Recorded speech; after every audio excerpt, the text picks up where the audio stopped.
উস্তা, করলা যাই বলেন না কেন, কয়েকটা পাতা নিলাম। আর এই যে সাথে পুঁই শাক বা লাউ শাকও একটু তুলে নিলাম নিজের গাছ থেকে। এখানে অনেক কিছু ছিল।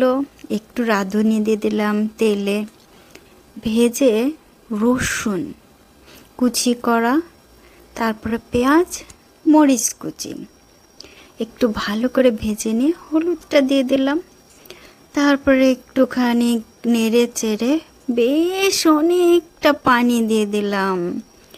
তারপরে কাঁচা কলা আর আলু কাটা সেগুলো দিয়ে দিলাম। আর এই তো আমি এইখানে আছি, একটু ড্যান্সও করে নিলাম। তার সাথে স্বাদ মতো একটু লবণ দিলাম। আর এই যে ওই যে উস্তা পাতা নিয়ে আসলাম, সেগুলো ভালো করে ধুয়ে সুন্দর করে কুচি করে নিয়েছিলাম।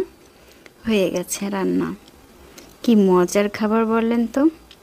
এত এত ভালো খাবার অনেক দিন খাওয়া হয় নাই। যারা তিতা পছন্দ করেন তারা অবশ্যই একবার খেয়ে দেখতে পারেন। উস্তা বা করলা পাতার এই যে যে একটা তরকারি, খুবই মজার একটা তরকারি।